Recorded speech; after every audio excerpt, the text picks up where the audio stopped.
I'm gonna jump in right here while you're paused. Well, welcome to our school board meeting. We are so glad to have you. You've been listening to the Franklin Junior High Choir, led by John Snyder and somebody really fantastic on the piano. Who's your accompanist? Thank you, Deborah. You added a lot to this choir. We will first of all tell us about your program. Mr. Snyder, do you have a student who wants to? I have a couple of students that would like to say a few words. Great. Mitch, you ready? Come on. There's a microphone right behind you, Mitch. Come to that microphone right now. Ready? Okay. I'm glad they warned you we would call on you. Pull that microphone down, Mitch. Pull it down a little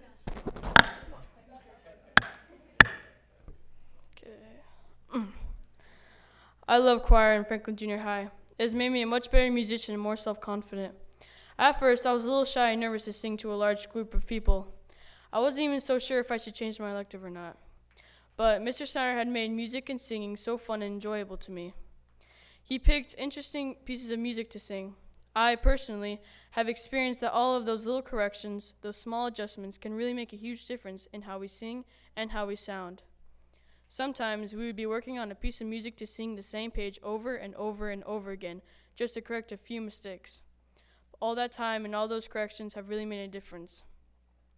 Mr. Snyder has strived all of us to become better singers. He helped all of us in our own personal ways time after time. Mr. Snyder has an unbelievable amount of talent and knowledge towards choral music. As a result, we have all become better musicians. Mr. Snyder is one of the nicest people I know, who is patient, considerate, kind, and understanding. I cannot thank him enough for what he has done for the choir. I know that this year would be an experience that I will never forget.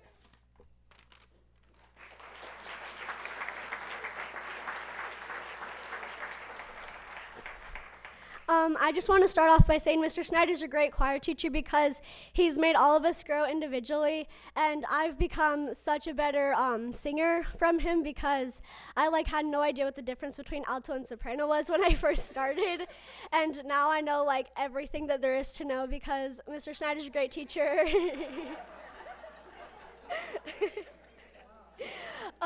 And I just wanted to thank him and thank all the choir members because this has been such a memorable year and everything that's happened.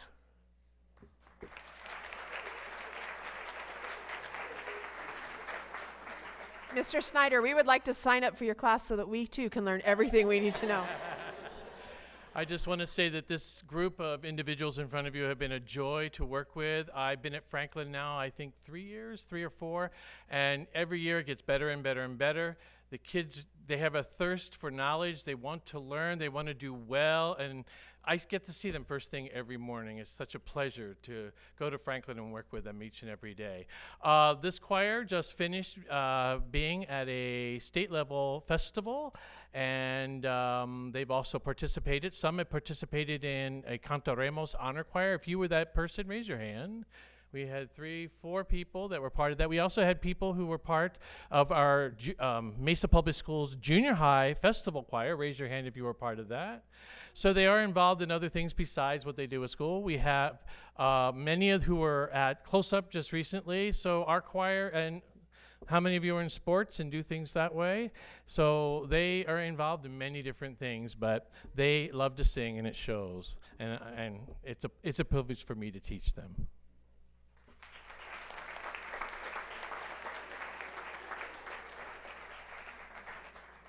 Thank you, Mr. Snyder. They are going to perform for us the national anthem.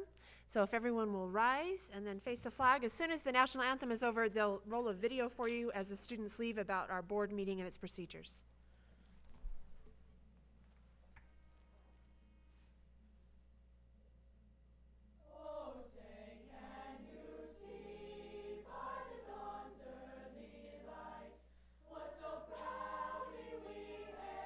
At the twilight's last gleaming, whose broad stripes and bright stars through the perilous fight, o'er the ramparts we watched, were so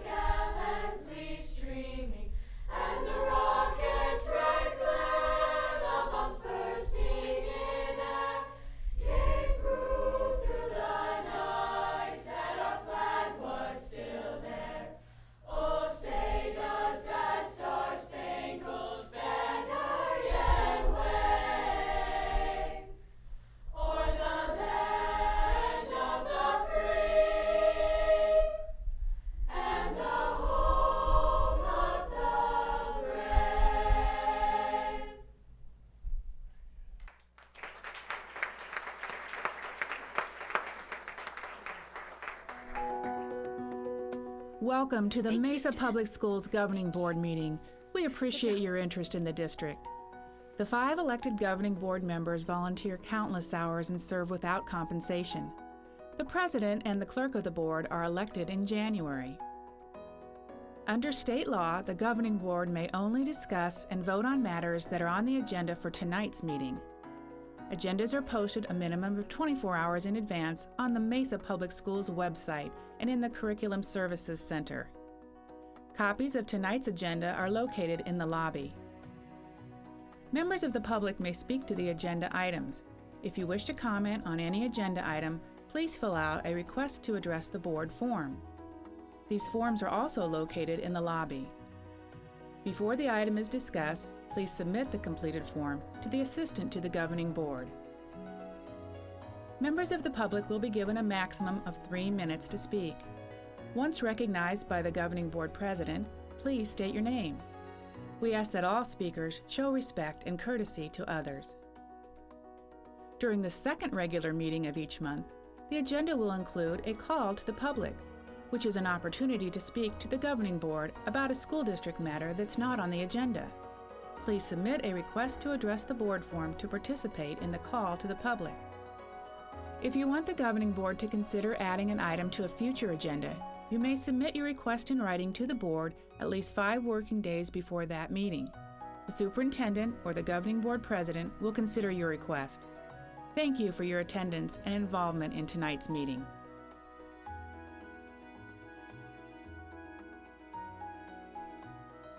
One of these days, we're going to hand out some popcorn for you while you watch that video. It's so riveting. In accordance with Governing Board Policy BDDH, public participation at board meetings, we will now stand and observe a moment of silence.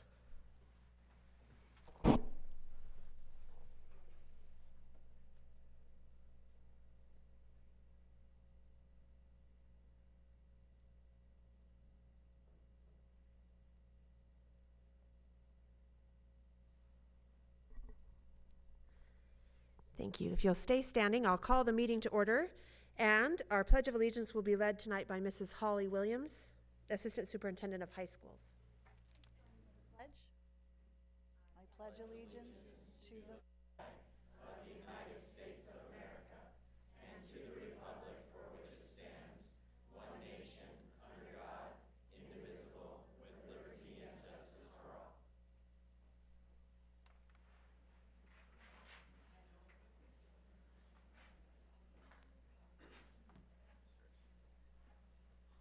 All right, we are glad you're here. There are like 7 seats up here, so if you are standing and you would rather sit, come quick. I'm sure they will go fast. There's 7. Look, and we don't bite this whole front row. Nobody wants it. That is bad. Nobody wants that front row. It's not a splash zone. You won't get wet there. Nobody will be in trouble. Okay. Welcome to our board meeting tonight. There are agendas outside on the counter if you would like one of what we're going to discuss tonight. If you would like to speak to any of the agenda items, you may fill out a request to speak and hand it to Alice, and she will make sure that you get on that you have a chance to address any of the agenda items that we are covering tonight. We will start with number 6, which are approval of the minutes of the regular meeting held April 25th. Do I have a motion to approve those minutes? Madam President, I won't be voting on this one. I was not there for the last meeting.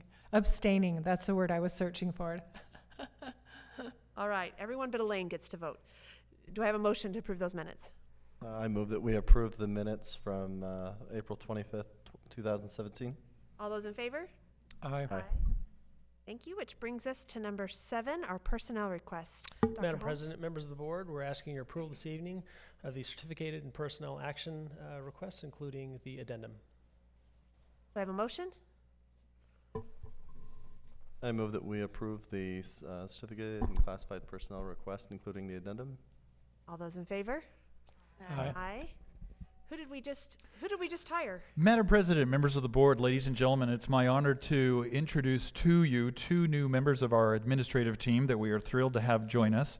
As many of you know, Assistant Superintendent Bobette Sylvester is leaving on to other adventures in her life, as well as Jamie Hovitt, our Chief Financial Officer, who is going to the wonderful land of North Dakota. And we wish her a chilly welcome there as she settles into the great white north. We are, with the governing board's action just now, we approved a new assistant superintendent for business services and a chief financial officer, and I'd like to introduce them to you. We'll first ask Scott Thompson to please come forward. Scott, come on forward. No, this is where we cheered. Yay! Scott, turn and face the audience there while I share a little bit about you. Right. Scott is a graduate of the University of Massachusetts, so Jamie, he knows cold, and is coming to us from the private sector, currently serving as a general manager for Safeguard Security, where he has worked for the past 4 years. Prior to that, Scott spent several years working in public schools, including 11 years as Executive Director of Business Services at the Dysart Unified School District, a year and a half at the Arizona Department of Education as their Associate Superintendent of Finance and Information Services, and about a year and a half at the Murphy Elementary School District as the Associate Superintendent of Finance and Information Services. Scott's experiences and expertise are a great match for this position, and we are so excited to have him join us here in Mesa Public Schools. Ladies and gentlemen, please welcome Scott Thompson, Assistant Superintendent for Business Services. Thank you, Scott. Now, Scott, you're welcome to share any comments. If you have anybody here to cheer you on, family or whatnot, that's okay. If you don't, you do have a new family that will cheer you on. I'm very excited about that. Thank you for that wonderful introduction, and I'm just really looking forward to serving the community and the students here at Mesa Public Schools. My students are having a performance night, so I'm being a bad dad being here, but I think they've forgiven me, so thank you for that. So thank you for that introduction, and I'm just looking forward to being part of this family. Welcome, ladies and gentlemen, Scott Thompson, Assistant Superintendent for Business Services. Our second new administrator is Daniel, or he goes by Danny O'Brien. He is our new Chief Financial Officer. Welcome him up front, ladies and gentlemen.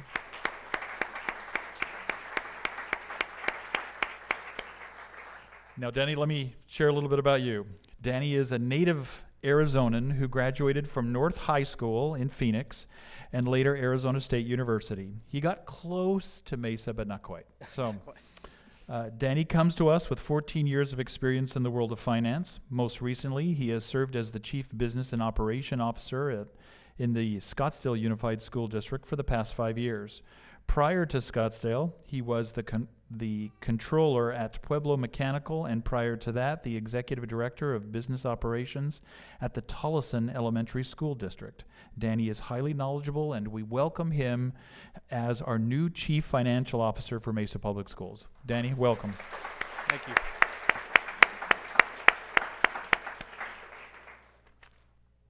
Thank you. Oh, okay. We'll have you present at board meetings more often. Members of the board, ladies and gentlemen, we are thrilled to have these two individuals come join us. We will certainly miss Mrs. Sylvester and Mrs. Hovitt, Jamie, for their many contributions to Mesa Public Schools, but we are confident that we are continuing to move forward as an organization with the support of these two gentlemen in these very important roles. Thank you, gentlemen, for joining the Mesa Public Schools family. Thank you. We are glad you are here. Moving on our agenda, we're on item 8, which is the consent agenda. All items listed will be considered as a group and will be approved with one motion. There will not be separate discussion of these items unless a board member or citizen so requests, in which case the item will be removed from the consent agenda and considered as a separate item. Tonight we have a little change to make to one of those items. Dr. Lesser, will you tell us about that, please? Madam President, if I could recommend a small change to item number 9M. And in that particular contract approval, the first paragraph ends with a statement on risers and acoustical systems on an as-needed basis at Westwood High School. I'd like to amend that to say on an as-needed basis in the district. Sorry, Mr. Lynch, he's taking away some of your, we're gonna let that ride. Okay, so that's the amendment being made to item M, 9M, that it would be changed, the wording would be changed from at Westwood High School to across the district. Do I have a motion for approval? Madam President, I make a motion that the consent agenda items be received and adopted with the amendment that was just proposed. Thank you. All those in favor? Aye. Aye. Which brings us to number 10, the superintendent's report. Dr. Cowan. Thank you, Madam President and members of the board. Ladies and gentlemen, welcome. This is an exciting time of year. I'm fortunate in that my calendar is full of celebrations, from A+ Schools of Excellence and CTE Program of Study completers to FFA banquets and AVID graduation ceremonies. Mesa Public Schools is taking time to recognize the amazing accomplishments of our students and our incredible staff. The district believes in 6 core values, and the 6th value says, success is expected and celebrated. So after another year of setting high expectations, it's great to celebrate the outcome. Of course, all these smaller celebrations lead up to the ultimate big celebration, our community-wide celebration of our graduates coming up on May 25th. This evening, I will share a few examples of our many successes, and whether you are an employee, student, parent, or community member, these recognitions are guaranteed to make you proud to be part of Mesa Public Schools. Let's begin first with Eisenhower Center for Innovation's Robbie Meldow. He's the Principal of the Year by Playworks Arizona for his commitment to a healthy school community. Robbie maintains a positive climate on and off the playground at Eisenhower with the help of Playworks, a nonprofit organization, and a grant. The school has transformed recess and play into a positive experience for all. Playworks full-time trained coordinators work with students and staff, teaching appropriate play through organized games and activities during recess, providing individual class game time and mentoring junior coaches through a leadership development program. A true ambassador of play, Robbie often is found outside during recess engaging with his students in creating healthy play opportunities. And he is the Principal of the Year at Playworks Arizona, and we congratulate Robbie.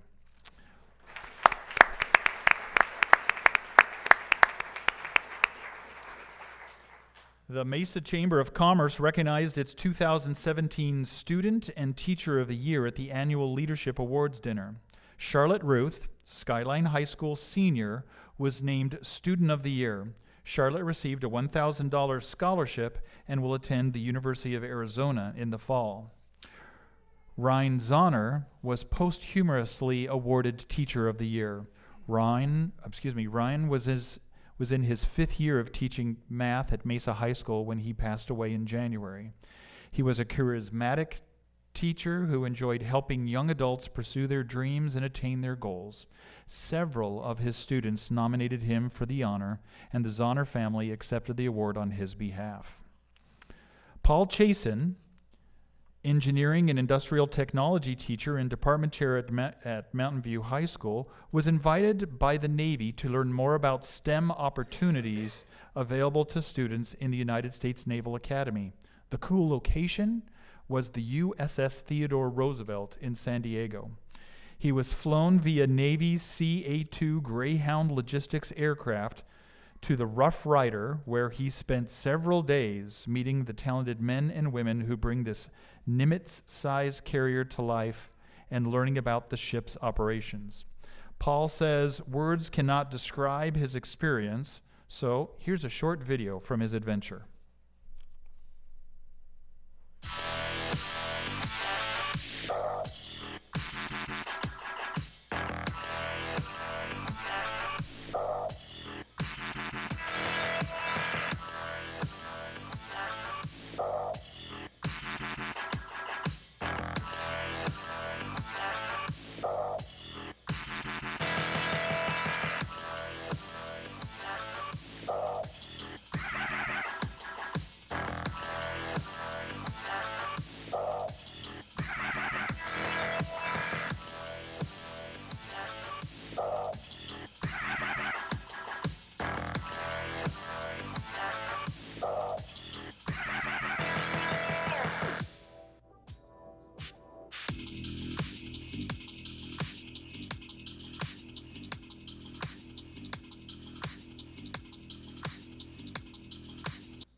Wow, what an experience for Paul to share with the students. If nothing else, he got some really great dance moves off of some of these guys he was working with. So we congratulate Paul on his time there on that cruise.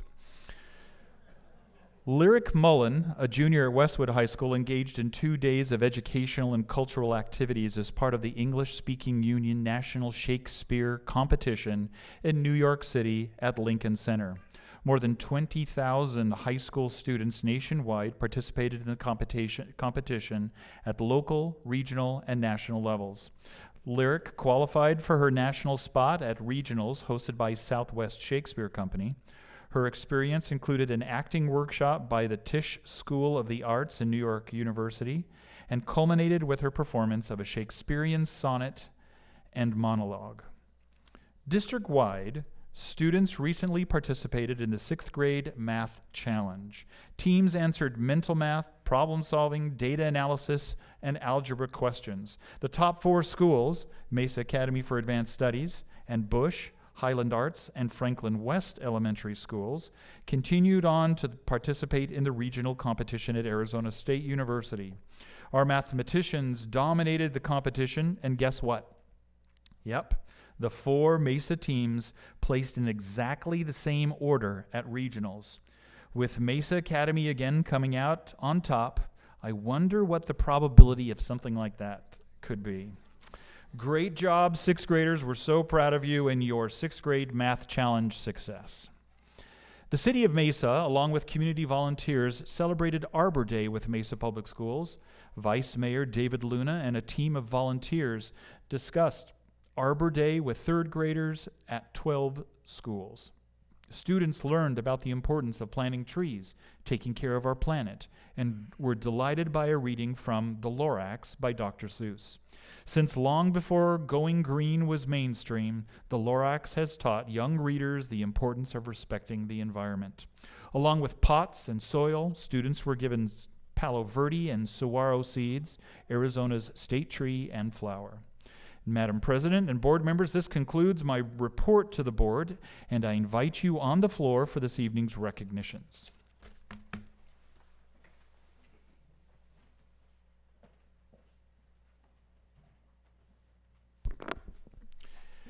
Since 1983, the Arizona Educational Foundation, referred to as AEF, has honored A-plus schools of excellence to recognize remarkable public schools. Schools submit applications that document demographic information, current programs and practices, parent and community involvement, and the school's leadership and commitment to excellence, equity, service, and high achievement. To earn an A-plus award, schools must show high achievement or significant improvement. Top schools identify and meet the academic and non-academic needs of their students. A panel that includes award-winning principals, teachers, and community leaders selects A-plus schools of excellence after conducting site visits throughout the state. The program calls attention to the positive stories and successes occurring in public schools, says Bobby O'Boyle, the AEF Executive Director. She goes on to say, these schools go above and beyond the norm to meet their students' needs and achieve overall success despite the many challenges that face the education community statewide. Award-winning schools receive $500 and an A-plus of excellence banner from the foundation, and we provide these really cool flags like you can see along the side walls here in the boardroom. Schools hold their A-plus title for 3.5 years. This evening, I'd like to recognize our 4 newest A-plus schools, bringing our total to 27 schools, and continuing our reign as the most decorated district of A-plus schools. Principals, as I announce your school, please come forward. Our first A-plus school of excellence is Chrisman Elementary School, led by Principal Sandy Kuhn. Congratulations to Sandy and the Cougar community. Where are you, Sandy? There she is.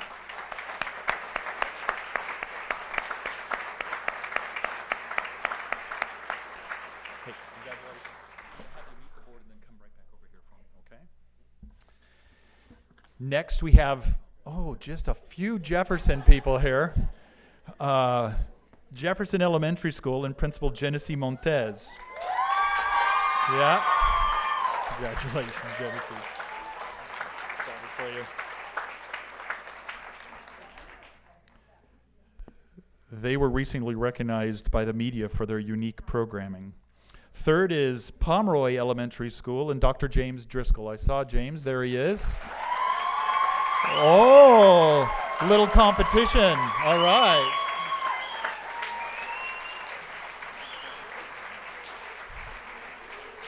The Panthers are a tight-knit community of learners. Our fourth A-plus School of Excellence is Stapley Junior High School, led by Ken Erickson.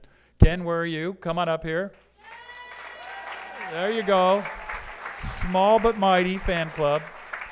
Ken, what a great retirement gift this is for you, for your school to receive an A-plus designation. The head saber cat will be missed. So, there's something common here. Cougars, Jaguars, Panthers, saber cats. You know, it's a fierce feline foursome right here, and we are so excited for all four of you.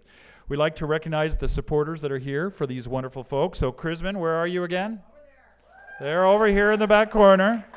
They've worked hard today. They're a little tired. Jefferson, here they are. Congratulations to you. Pomeroy. Yeah. And our Stapley group right here. We'd like to congratulate our newest A-plus schools. We appreciate the commitment of our staff, parents, and community partners in creating a place where children thrive in a supportive environment. So, who wants to share a little bit about their A-plus experience? Oh. She's so shy and demure, I don't know if we'll get anything out of her, but we'll give it a try. Okay. Sure. Thank you. Well, first of all, I would like to thank my wonderful staff and my parents and all of our community support. You know, getting an A-plus award is not an I thing. It truly is a we thing. Everyone who comes together, over 40 pages of writing, and making sure that everything is what we do, going over it over and over. You know, it's a little daunting when 5 people come to your campus and kind of linger everywhere, and you don't know what they're saying or doing or thinking. But I am so proud of our school, Jefferson Elementary, for getting our A-plus award with all of the hard work and the dedication from all my parents, my staff, my community. So thank you so much.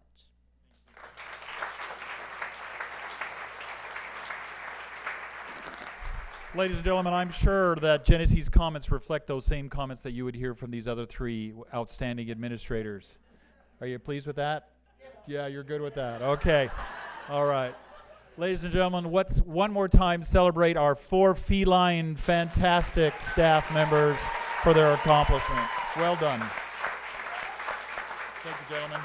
Ladies. Will Sarah Ray please join me up here? Sarah, where are you? There. Oh, you're right here in front. Come on up here.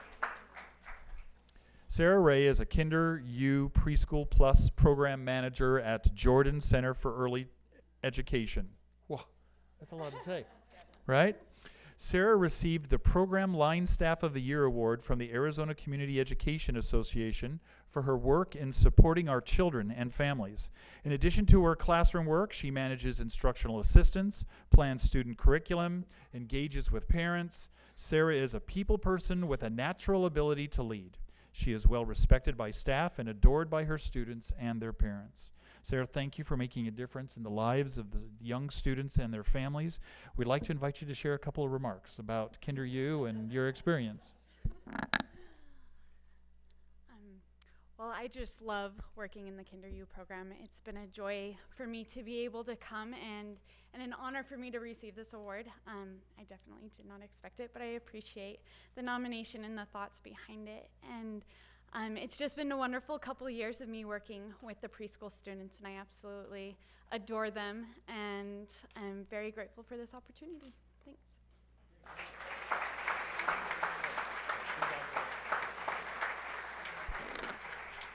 We have here to celebrate with her Todd Wallace, who is our Director of Community Education, and Kim Freehand, our Early Childhood Specialist, and anybody else here to celebrate with Sarah Ray. We've got a couple of other team members over here as well. So again, ladies and gentlemen, join me in thanking Sarah Ray for her contributions to the Kinder U program. Mesa Public Schools is committed to ensuring all students have access to the most effective instructional and behavioral practices and interventions. Several district schools were recognized at a recent PBIS Arizona Achievement Conference for their successful implementation of school-wide PBIS, that's Positive Behavior Intervention Supports Program, and their improving student results. Adams and Stevenson Elementary Schools, Taylor Junior High School, Superstition and Mesa High Schools received merit awards. Rhodes Junior High School and East Valley Academy earned bronze awards. Keno Junior High School and Riverview received silver awards, and Sharp School received a gold award. I'd like to invite Leilani Scott, principal of Sharp, to please join me up at the podium. Where are you, Leilani? There you are.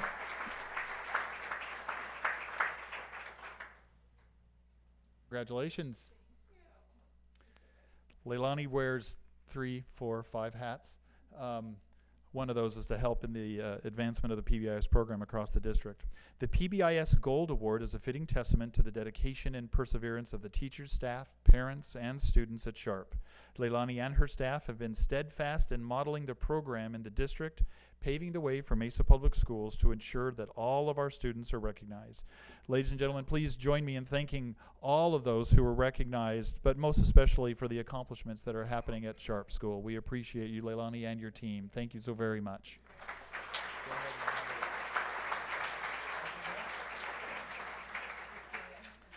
Now, Sylvie Katzen, are you here? There you are. Come on up, Sylvie. You're like, wait a minute.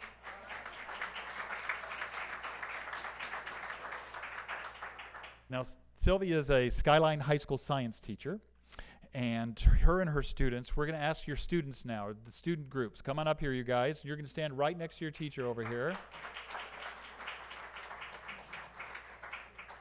Mrs. Sears, one of our board members, recently had the opportunity to watch these students in action at the Verizon ASU Entrepreneurial Showcase Regional Competition. It was the culmination of efforts by students, business partners, and ASU through funding from the Verizon Foundation. The Skyline teams placed first and third. Is that correct? Yes. Okay. The program promotes entrepreneurship through project-based learning. For this challenge, teams developed a mobile app solution for a small business owner. Interesting. Sylvie, would you like to introduce your students and maybe select one of these young, talented students to talk a little bit about their journey to success? Well, if you don't mind, I'd love for them to please introduce themselves. Oh, well, come on over here then. Tell us your name and what grade you're in. I'm Hayden, and I'm a junior at Skyline. Perfect. Thank you. My name's Daniel, and I'm a junior. Great. I'm Jesse, and I'm a senior. I'm Jared. I'm a sophomore. Of course, Skyline. My name's Luis Payan, and I'm a senior. Great. My name's Daniel. I'm a junior. My name's Alyssa Adams, and I'm a junior. Excellent. Now, would you like one to speak on behalf of the group? Danny. Danny, come on over here. Just a brief comment about your experience, okay? Okay. It was a long ride. It was probably it was actually almost the whole school year, actually. Probably about 9 months of work that we put into this, and it all came together at the final Verizon App Challenge down there at I think it was one of the rooms in Tempe, and it was a great experience. I love working with these guys. We all put in the same amount of effort. It was a great experience, and Miss Kay and Monica and Rob, they really helped us get through this a lot, and I really appreciate you guys.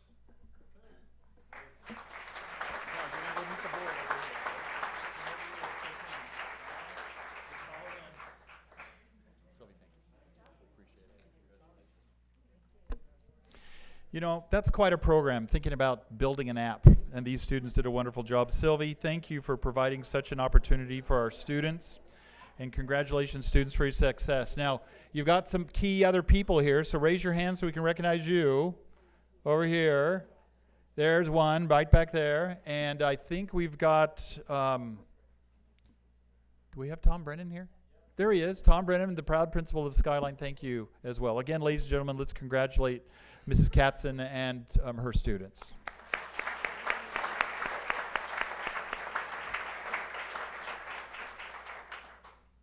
Tonight, we'd like to honor our career and technical education students who received first place in their state competitions. CTE students, will you please join me up front here? You know who you are. Come on up.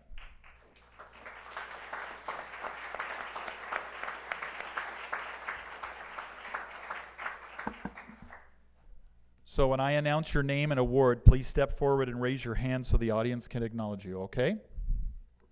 First is Olivia Martinez. Olivia, there she is. Olivia is a sophomore at Dobson High School. She earned a gold medal in creative lecture at the Educators Rising State Competition. Her winning topic was social and emotional well-being of high school students. Congratulations, Olivia. Next, we have our district students who take CTE classes at EVIT, and we'd like to recognize them. McKenna Joy Walker, a junior, at Mountain View High School, received first place. We'll get her applause here in a second. First place in early childhood display at the Educators Rising State Competition. Congratulations to you, McKenna. Jacob Smeagol. There's Jacob. Jacob is a senior at Dobson High School. He captured gold in welding in the Skills USA competition. Congratulations to Jacob. Caitlin Glassford. She's a senior at Skyline High School and received gold in emergency medical technician at the HOSA Future Health Professionals competition. Congratulations, Caitlin. And David Alvarado Vargas, last but not least, he is a senior at Westwood High School and he earned his gold in dental service at the HOSA Future Health Professionals competition. Congratulations to you. Now, I'm not sure if they're here, but I'm going to go ahead and read this. Next, we have two juniors from Mesa High School. Do you know who you are? There's one of them. Come on up here. Who received the gold level Barbara James Award for volunteer hours at the HOSA Future Health Professionals competition. Here's both of them. I bet you'll be able to guess who they are. Javier Esparza Benitez Jr. volunteered an impressive 276 hours at local hospitals. And Adriana Lisbeth Benitez Vega logged 275 hours in a local hospital as well. Congratulations to all of our CTE winners and these wonderful kids who donated so many hours. Please join me in congratulating these 5 and these 2 wonderful people who have donated so many hours to local hospitals. Congratulations to all of you. Thank you so very much.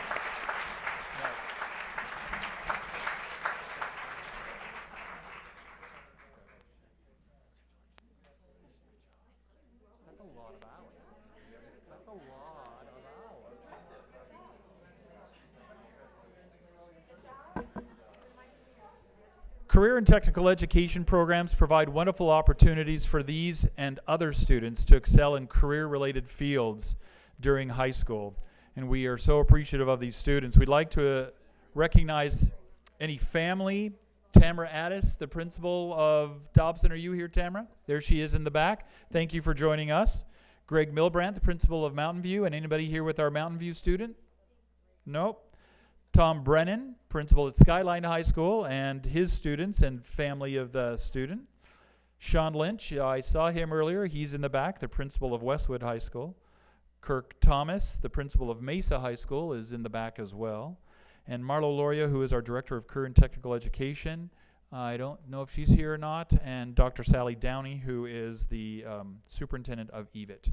So ladies and gentlemen, please join me in thanking our students, our wonderful leaders and teachers who make these great things happen, and of course you fabulous parents who are there to support your kids as well. Congratulations and thank you for all you do.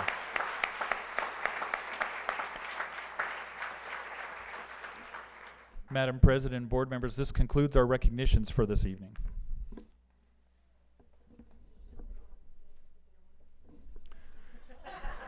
You're excused to your second period class. Unless you want to stay, which you're always welcome to do.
All right, we'll go back to work. For those of if you want, oh, Skyline, run. You have to stay for the meeting if you're here when we start again. Run.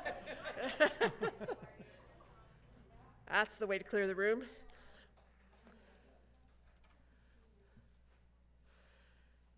George, turn around so we can all look, so they can all see what retirement looks like. No, George, that wasn't what you were supposed to say.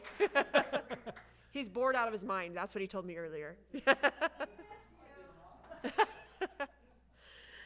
All right, we are on item 12. Dr. Lesser, that looks like maybe you. Presentation on special education. We've got Jan Cawthorn and Mel Kelly here from special education, and they're here this evening to present on what we have identified as site leaders at our high schools, the work that they do and the different things that they support and possibly where we're headed here in the coming year as well. This last year was the first year that we had the site leaders, and so I'll go ahead and turn it over to Jan, our Executive Director of Special Education. Good evening, Madam President, members of the board. I'm here tonight. There we are. Oops. Okay, I think now we're ready. I'm here tonight to share some information with you about how we've really transitioned our leadership model in special education. This school year, we began a new position called site leaders at each of our 6 high schools. Principals interviewed and chose the teachers that they wanted for these positions, and then these teachers stepped into the role and took a leadership responsibility at each of the high schools. We have 2 of our teachers here tonight that I wanted to introduce to you. We have Nicole LeMay, who is our Red Mountain site leader, and Patrick Gibbs, who is at Mesa High. The model that we're using here is called distributed leadership. It really replaces our former approach where we really had special education oversight in a very centralized way. This is really an educational leadership approach where teachers are taking leading roles and they assume some responsibility and work collaboratively. So our site leaders have a number of different responsibilities on their campuses. They spend about 80% of the day actually doing the jobs related to these duties, and then the other 20% of the day they actually teach one class. So they're still in touch with students and really teaching, because that's really where their passions are, and we didn't want to take them away from that. During their day, they're providing student support by helping students with schedules, linking students to resources, problem solving, things related to student needs and behaviors, and sometimes just talking to students and giving them that little bit of extra support that they need. They also support parents by really listening to parent concerns and input, supporting the IEP process to make sure that parents are heard, and ensuring communication between home and schools. They also then support teachers, providing them with instructional resources and supports. They mentor the new teachers, and they coordinate their special ed team on the campus. They might also serve as the leader in different initiatives that we have, such as helping to improve our post-school outcomes for kids. And they provide oversight to the school team to make sure they're working compliantly and legally. They really form a bridge between our district office and what's happening out on the site. I have Mel Kelly here, who's going to give you a little bit of information about the preparation and training that we've done to really support these positions. Hi. Through weekly site leader meetings, we targeted some specific areas to empower them to support parents, teachers, and staff at their campus. In the area of compliance, we taught them how to use Dashboard as a data tool for student support. We also taught them and provided training in special education laws, processes, and procedures. And we also facilitated through the Arizona Department of Education a training in the facilitated IEP process so that they could participate in IEP meetings and help facilitate those processes. In the area of transition, we participated in training through the Transition Coalition self-study. We used data to look at post-school outcomes, and they were able to take that back to their sites to help increase post-school outcomes in certain areas. We also participated in the post-secondary school outcomes training, which is the state toolkit for examining post-school success, and that's our STEPS program. They act as facilitators for their campus, and they developed school teams to examine our post-school data And they came up with action plans that are site-specific to help improve post-school outcomes such as graduation, dropout rates, and those kinds of things.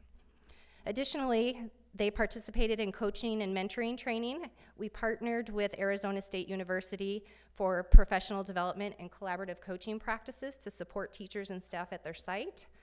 And there was ongoing strategies to support teachers with IEPs, classroom support, resources, and ongoing mentoring for teachers on campus.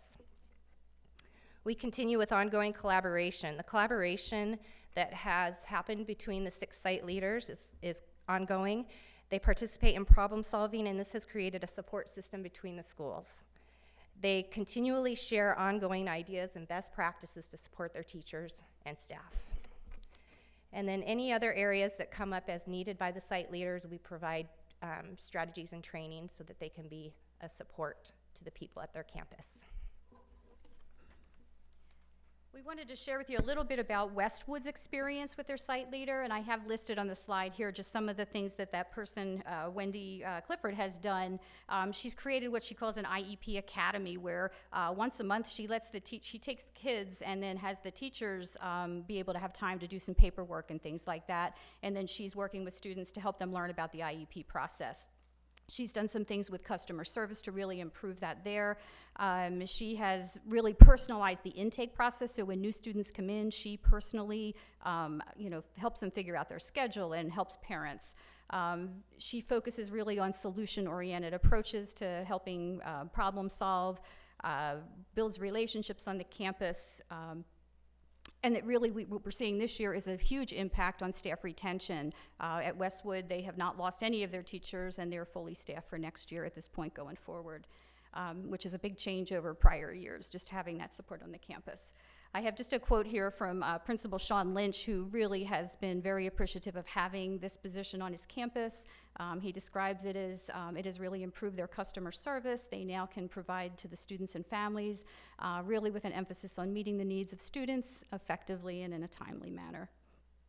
And this is Sean actually shared a letter that came from a parent regarding the interaction that the parent had with Wendy Clifford, saying that she was really the one who sold them on trying to do something different with their student.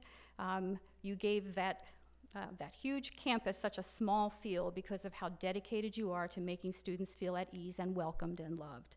And I think it's that personal touch that's really made this position so valuable. Looking forward, we really want to continue this at our high schools for next year. We continue to build the competence of these leaders. We are also considering expanding this to the elementary and junior high schools, possibly through a stipend process where we would at least identify a leader on the campus and really have those people take a leadership role and a mentoring role with the other teachers. So thank you. That's it. That's what. Can we ask you some questions? Can we talk to you guys about things? No. Nope. No. No, I just she Of said, course, and of that's course, all, please. And she's leaving. Anyone have questions for them or things that they wanted to ask about this process? I do. Go ahead, Ben. So this is a dedicated person at that one site. So each of our high schools has their own dedicated specific person. I see that you're also asking for consideration on expanding at the elementary and junior high level. I guess my question isn't for you as much as it is for Dr. Cowan. I know we're struggling with funding and we're looking at different programs and stuff, but is this something, after seeing the benefits of the high school, that You know, it has been very, very well received. It really has been a means of enhancing the support out to the teacher and then on to the student and to the family, and we've really received some positive responses on that. We're looking at trying to expand it. If we were able to do that, it would be most likely through Medicaid funding. And where we're a little concerned is Medicaid funding is rather tenuous right now at the federal level, and so we're trying to project or forecast the fate or the continuation of those funding sources for us. And I know Jan and Pete and others have been working hard to figure out, it might not be a dedicated person, but it might be a stipend for an individual to provide additional assistance beyond his or her regular schedule. Not the most ideal, but would provide some of those characteristics that were described in the presentation. How do you identify that person, that one person who is the leader? We did it through an interview process, and the principals actually interviewed and picked the person for their campus. Mel and I also interviewed the people and gave some recommendations to the principals just about how we felt they were knowledgeable about special ed law and those types of things. But it was ultimately the principals who decided. So it would maybe be a teacher that is working in special ed that you feel has strengths that would exemplify these qualities that you need for this kind of a position. Exactly. I know there are a lot of challenges in special ed right now, and there are a lot of principals who have spoken and said, you know, we have these needs, and there's just so many needs, and there's not as many assistants that are able to come and help. And when we need help, sometimes we feel that there isn't the help available because of the majority of the needs are extensive, and we don't have the resources we wish we had. So I guess my question is, if we're going to zero in on this as being one way to address this, of those needs, how do you feel this is helping the schools in those areas where they really are challenged? When they have a special needs student who has multiple issues, communication issues with the parents possibly, parents who may not care and not be involved in their lives like they should, and we have that at some of the schools that are lower end. Can you maybe speak to that? Because if we're going to do this, those are the things that I hear about that I want to be sure is being addressed. I guess the way we've assessed things at this point is we've got to strengthen all parts of our system. And the beauty of the site leaders is that they're there to help strengthen the teachers. We can only do so much from the district office, and by having somebody right there on the campus who can be a support to teachers and mentor teachers and be there, you know, on the fly as things happen, we've learned this year has been very, very helpful and has decreased the number of problems that we have because they're right there on the ground, and they're there also to alert us when there's problems that we need to get involved in. So it really has worked very well in supporting the system. They feel like now there is a person they can go to and they get a quick response, and somebody who's, as you mentioned, they're problem solvers. Exactly. You have a problem that may be unique. You're going to be the one that delves into it and figures out how to deal with that problem, whether it's working with a parent, working with the health provider, whatever that may be. That would be wonderful. Maybe a niche that would really help us in this area when we have lack of funding. My experiences too, they are able to be responsive and get right back to parents in a much quicker manner. And along with your question is we provide them with supports and outside resources that they can refer families to also work within the school, but also other resources outside that they can refer parents to help support any of the concerns or needs that the family may have at that time. Yeah, you talked about their IEPs also gives the teachers time to be able to do the paperwork. That's another big issue, as you know, having time to do that. So you don't actually participate in maybe helping with paperwork. You couldn't do that. I mean, there's just too many individual cases where that's why the teachers that are working directly with them would be doing that. But that does alleviate some of the stress for them so they have more time and they're not doing paperwork at lunch and after school and at night in front of the television and on weekends and before school. And does it help to relieve that? To what degree does it help that, do you think? Can it be measured? I think the beauty with the high school site leaders of them not having to teach, you know, most of the day, that they have one class that they're responsible for. So I know that some of them actually go in and they substitute in classrooms for teachers to give them a break and have them have time to do paperwork. You're doing that, yeah. I would just love to hear, you know, maybe more from you and how it's affected those who are in the trenches, who are really facing the challenges and how this has helped them. Because I've had some serious concerns about the schools and their feeling of not having the support. And it's because they're just all stretched too thin. The resources aren't there, and I'm hoping that this makes a dramatic difference. I guess that's what I'm fishing for. I want to be reassured this makes a difference, and I would love to come visit Westwood and talk to your principal and talk to your teachers and find out for myself. And you guys are Mesa High and Red Mountain? Wendy couldn't be here tonight, so yeah. I'd like to briefly add, just to your point, I will share with you, this has been a theme in the meet and confer process. There's been a lot of discussion about providing supports, focus on providing supports for teachers, and this is one that has bubbled up in the meet and confer process is something that we believe is going to be very viable in terms of providing supports in the way of functional supports and communication supports. So we're excited about this. We actually met with teachers last week. We spent most of last week holding some town halls, doing a survey and those kinds of things to really hear from teachers about how to best meet their needs, and they gave us a lot of solutions as well. So we're sifting through some of those responses right now to try to come up with a plan. That's wonderful, because I think that helps morale when they feel like they have input and somebody's listening and somebody cares about what challenges they face. You're aware of it, but are they aware of how you're aware of that and what you're doing to help in supporting them? I meet with 2 of the special ed teachers once a month. I know, Jenny, you do too, and so we get firsthand, I think, of their challenges, and I feel for them. I feel for that whole, and I know we may not have all the solutions, but this sounds like a great way to deal with many of them, and I appreciate the help. And I will come out and visit. Just a continuation then, just for my own education then, how much of their time is spent being able to perform these functions versus, actually running a class and having IEPs, et cetera?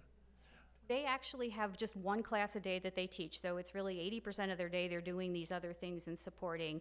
And do you guys have caseloads? I know different people have done. You have a small caseload. Yeah. And again, we've had quite a few vacancies this year, so due to the vacancies, I know they've been helping out with IEP writing as well. Yeah, so kind of an all hands on deck. Exactly, yeah. But hopefully as we face better staffing next year, we'll be able to dedicate more time towards some of the other things as well.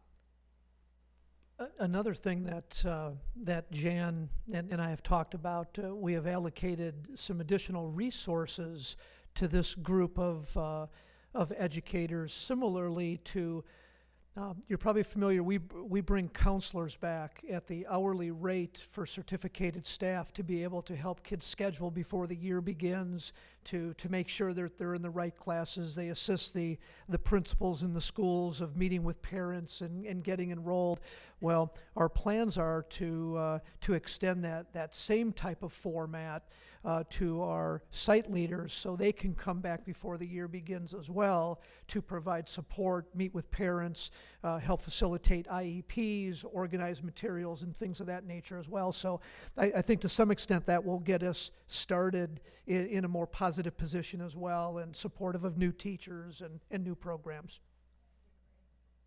I hope that I hope those site leaders will take advantage of that and come back early, and because I think one of my concerns too is helping gen ed teachers when you have special ed students in their classrooms, being aware that they're in their classrooms and what accommodations they need as they participate in gen ed, because sometimes a gen ed teacher doesn't necessarily know how they should be helping and I think site leaders will be invaluable in that. And for sure, that new teacher on your campus who's new, fresh from the I just feel heart aches for them a little bit, all the things they need to learn and know and set up a classroom and be ready and prepared for that group of students who come to their classroom on the first day, so that they know what their needs are and they are ready to meet them on that first day of school. So I think it's great. I appreciate the extra allocation. I think it will make a big difference, and especially as students transition to a new school and as teachers begin careers, it will be really valuable. And I'm not sure if I let the cat out of the bag or not. I don't know if you communicated that with your site leaders. Okay. They're very excited well, about it, yeah. If you didn't, you know now. Heard it here first, yeah. Well, are we able to expand to, and it says we hope to go to junior highs and elementary schools. Do we have enough funding where we can go and meet the same kinds of needs for all elementary schools? Or are they going to be sharing one person in 6, or how is that going to work? That's a great question, and we don't have an answer for it. Ideally, we hope to be able to have an individual for each campus. And again, it goes back to the funding source that we've identified, which is not M&O funding. You know that we're in a deficit and we're trying to make cuts over there. But with Medicaid funding, if that continues, we would likely have the resource necessary for us to be able to do something substantive for the junior high and the elementaries. But again, that's all being decided in Washington, D.C. right now, relative to President Trump's budget and what he wants and doesn't want in the Department of Education.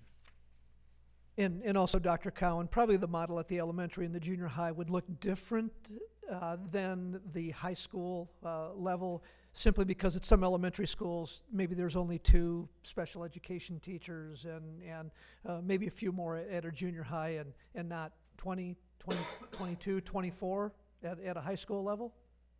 Or more at Westwood. Yeah, or more. And we'll have to be able to have enough special ed teachers to hire to do those things, because right now we don't have those either. So grow some teachers, then we'll give them jobs.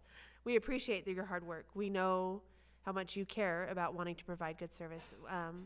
We're anxious to hear more about your town hall meetings and the solutions that some of those teachers came, because I think Mrs. Miner is exactly correct, that hearing and listening to those teachers and understanding what their struggles are and where we can. I always feel like our job at the district is support the classroom, support those local teachers. So however we can do things to make their lives easier and better, that's where we want to step in. We don't want to become obstacles and things they have to do. We want to support and strengthen that teacher-student relationship. Thank you both so much. Was there anybody else who needed to? Thank you. We appreciate you. Thank you, 2 teachers, for coming. We love what you do. That's great. We're going to move on to item number 13, ASBA priorities and resolution. We have some scouts in the back of the room. Hello, scouts. So we're going to have a good discussion for you right here a little bit. Ready? Take notes. Get your pens out. Dr. Cowan? Madam President, members of the board, in our study session today, you had an opportunity to review the merged 18 potential ASBA priorities for their 2018 political agenda. After lively conversation and discussion, it's my understanding that you settled on 5 priorities with 4 supplemental recommendations that you would like to send on to the Arizona School Boards Association for consideration, for the 2018 political agenda. Is that correct? So with your before you read them, though, yes, please. And for the benefit of our scouts, Mrs. Sears, in our pre-meeting, lobbied for one of these priorities. These are priorities that we want to send to the state school board association, and they will have their lobbyists try to persuade the legislatures at that level to adopt some of these concerns we have at our local district level and help us and support us at the state. And Mrs. Sears lobbied for something that would maybe make a difference to you 3 7th graders.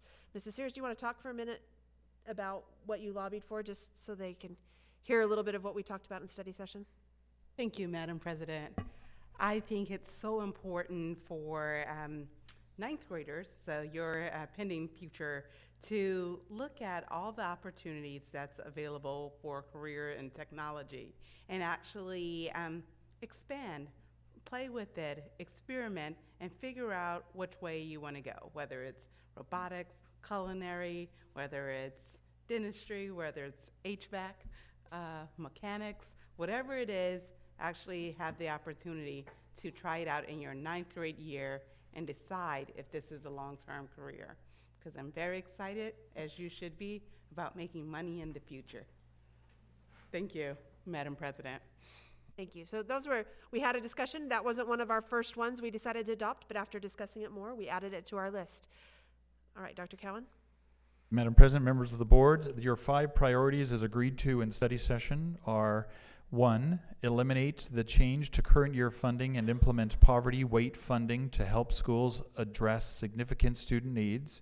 2, increase education funding to better compensate teachers and education employees.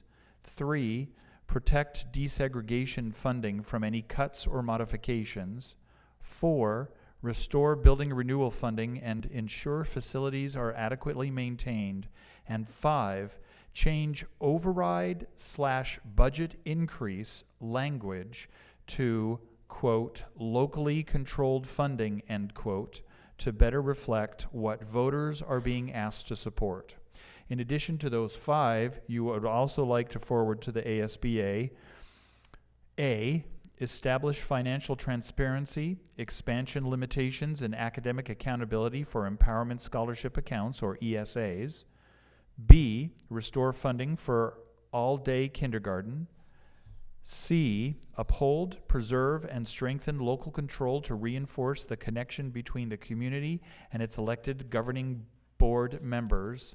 And D, fully restore ninth grade career and technical education funding.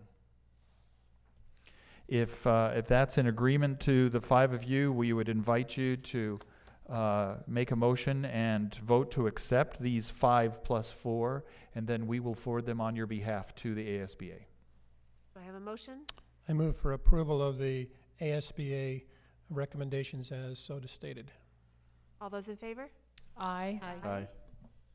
Thank you. Dr. Cowan, we have another part to this item number 13. We do. We have letter B, which is the Arizona School Boards Association ESA resolution, and I have asked Assistant Superintendent of High Schools, Holly Williams, to read that for us as into the record, and then request that you vote to accept that resolution. Governing Board Resolution opposing expansion of education savings accounts, Senate Bill 1431. The Arizona Legislature recently passed and Governor Ducey signed Senate Bill 1431, which expands Arizona's Education Savings Account, ESA program, to any student in Arizona. This resolution opposes this expansion for the following reasons. Whereas, the legislature is charged under the Arizona Constitution to provide for the establishment and maintenance of a general and uniform public school system.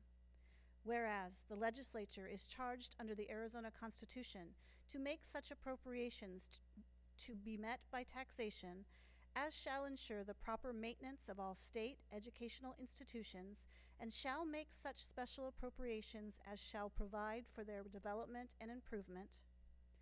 Whereas, the Arizona Constitution prohibits any tax shall be laid or appropriation of public money made in aid of any church or private or sectarian school or any public service corporation. Whereas, the general conduct and supervision of the public school system shall be vested in such governing boards for the state institution as may be provided by law. Whereas, Arizona ranks 48th in school funding, with Arizona teachers receiving the lowest salaries in the nation, the third highest class sizes in the country, and a growing teacher shortage crisis due to low pay and unacceptable working conditions. Whereas, the cost of ECAs is covered exclusively by our state's general fund, hurting the ability to fund our public schools and other programs. Whereas, it has been shown that most of those using ESAs are the affluent who may have chosen to attend private school, even absent an ESA. Whereas, the so-called cost savings and accountability measures contained in Senate Bill 1431 do not safeguard the state's general fund enough, and ESA proponents have already vowed to repeal them. Now, therefore, it is resolved that the School District Governing Board of Mesa School District, made up of locally elected and accountable school governing board members representing our community, oppose the passage and signing of Senate Bill 1431 into law and urge its reconsideration and repeal.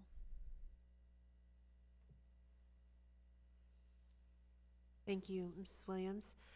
Do we have a motion to approve the adoption of the ASBA ESA resolution? Before you do that, I have 2 modifications I'd like to request. Okay.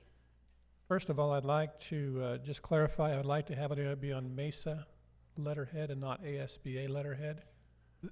What you're looking at is just the template that we've been using. It will go on a Mesa Public Schools letterhead with that wording, unless there's modification to that wording. And then the second modification I'd like to have in sentence 1 at the end where it says program to any student in Arizona, I'd like to add then with some limitations. So those 3 words, with some limitations. Which sentence again? Is the first sentence. So where it says the Arizona legislative recently passed and the governing Ducey signed Senate Bill 1431, which expands the Arizona Education Savings Act, ESA's program to any student in Arizona with some limitations.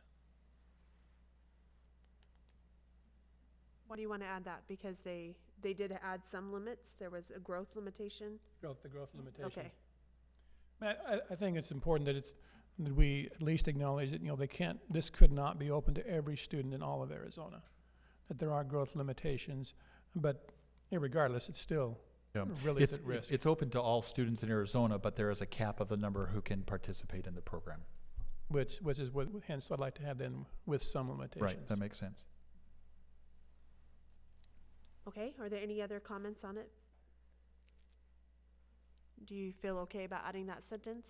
I do. As Stephen proposed? I'm comfortable with that. I believe that it's definitely an accurate way to reflect I think it's what has important to been point that out. passed. But I do want to say that it's beautifully written. I'm super impressed by the language with the additions, but it's pretty clear and cut and dry, and that's one of my things, that the layperson can read it and understand it, and I think that's awesome.